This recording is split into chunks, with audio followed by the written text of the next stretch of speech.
Hey, wear testers, back with another performance review.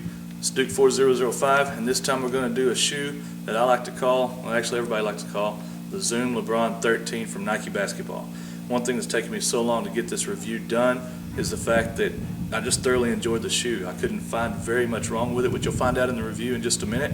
I believe Hurricane Patricia back there is going to allow us enough time to get this review done and knocked out before she dumps another 5 or 6 inches of rain on North Texas between now and Sunday. So let's just get into the review, get into the shoe, and find out just what is so good about the LeBron XIII.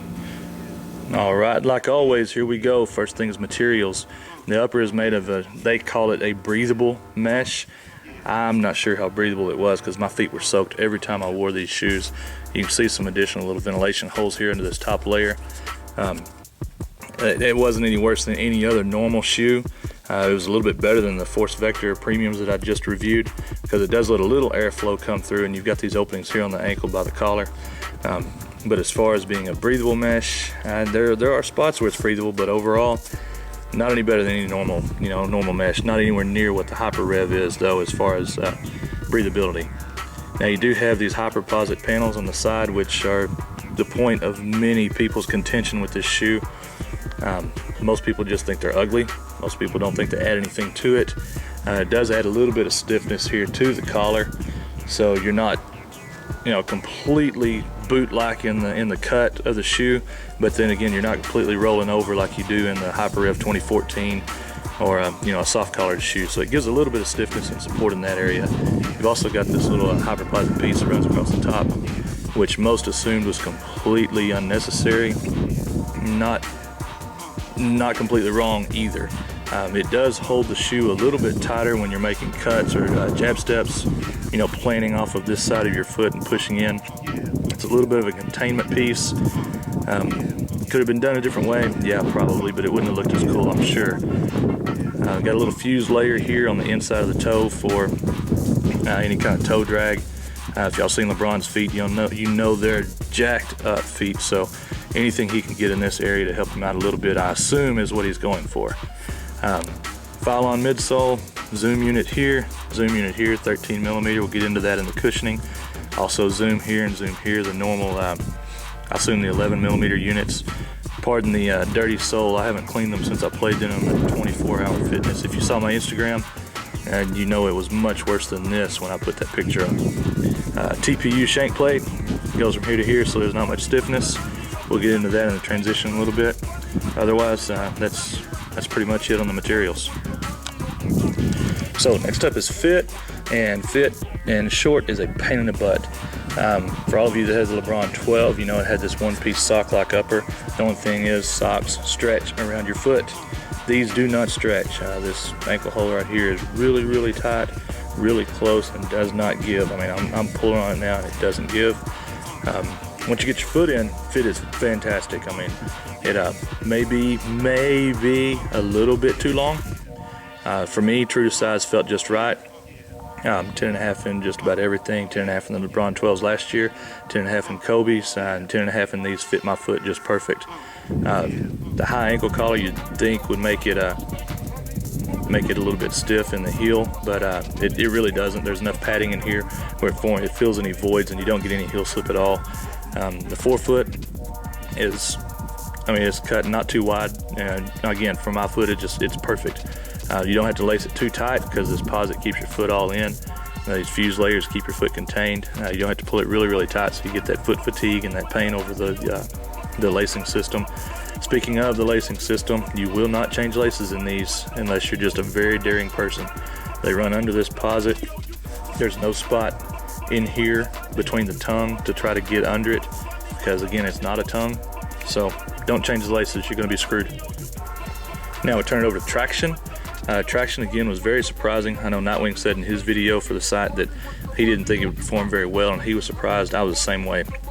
They're just straight lines, vertical, horizontal, running across. There's enough change of direction in them, though, to give you a kind of a herringbone feel to them. The main thing I think keeps the traction good is this rubber. It's almost like a gum rubber, and it's very, very soft. It's very, very pliable. You can hear it from just my finger. The only thing is, it's very, very soft and will wear out quickly on an outdoor court. And once that rubber wears out, you're on your zoom pods, you blow that zoom out and the shoe's pretty much worthless. So again, clean courts, couldn't ask for better. You can see from the bottom of this shoe, this is from 2 days at the dirty 24-hour dusty court that I play on Monday and Tuesday. I didn't clean them on purpose because I wanted you to see, and there was some slipping with the shoe like this. I mean, I tried to wipe a little bit. I mean, you can obviously see still it didn't help much. So clean courts, semi-clean courts, you're very good to go. Dusty courts, when everybody else is sliding, you're not going to be any better, but at least you won't be any worse. So since we're already looking at them, let's just go ahead and get into the cushioning. Again, you got 13mm zoom pods in the heel and the forefoot. Now, they're saying by volume, these two pods alone are more zoom than what was in the 12. I didn't measure it, I didn't cut it apart, so I'm gonna go with what they say. I know the heel does not feel near as unstable as last year in the 12. You know, you would step down and you could feel it kind of wobble a bit. That's taken away pretty good. The forefoot, it's not the super responsive bouncy zoom you expect as soon as you step into the shoe, but it is good, it does the job. These two pods, I mean, I very rarely land on the outside of my foot, and if I do, it's because I didn't do it right. So there is a little bit of a response there, but I didn't really feel it. The main pod was this one and this one. And again, landings, you land off on your heel on a rebound or something, plant coming around to pick to turn into a jump shot. This pod works great off that heel turn. Forefoot right here, I didn't feel any slowdown at all whatsoever in my response time. Felt a little bit quicker actually with this pod, and then this posit piece and the stiffness of the upper letting me push off and get in my next move. The forefoot up here into the toes is just foam, just your file on. So if you're looking for a really, really bouncy responsive zoom, you're not gonna find it in any Nike shoe nowadays. But if you can put up with just zoom that impact protects, which is funny because zoom wasn't built for that, Max was, but impact protection and get you into your next move quickly, this zoom pod and this zoom pod do the job. Finally, anytime we're talking about a LeBron shoe, you've got to have support, and this shoe is not lacking in that area whatsoever. But it's not as boot-like as it looks, which really shocked me. I expected these hyperposit pieces to be really stiff and really just, I know I'm showing my age here, the Zoom 2K3, anybody that remembers how stiff those sides were on that shoe, it's nothing like that. You've got your flex notch here cut in the ankle collar. It's cut really, really low in the back. So side to side movement, you're locked in pretty good. You're not going anywhere. Front to back, you can see the collar bend and move.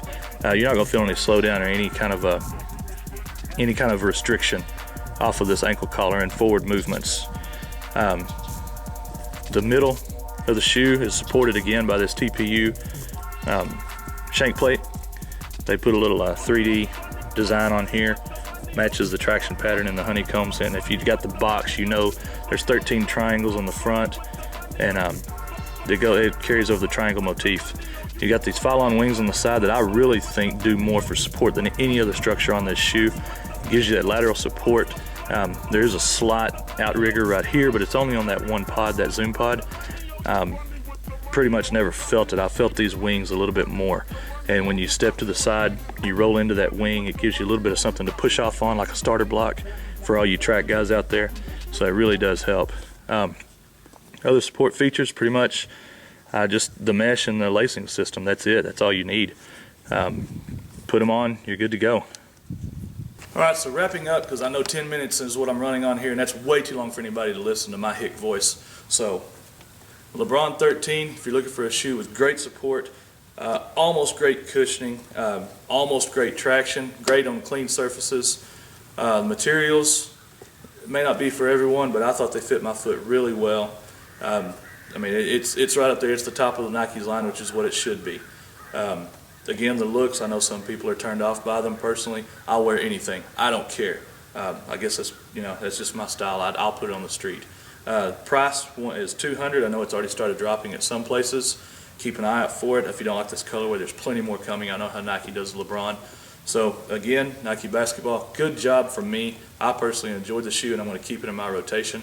Very surprising with the cut and the looks of it that it plays really, really fast for a guard. Next up, what do I have? D Rose 6. See you, wear testers.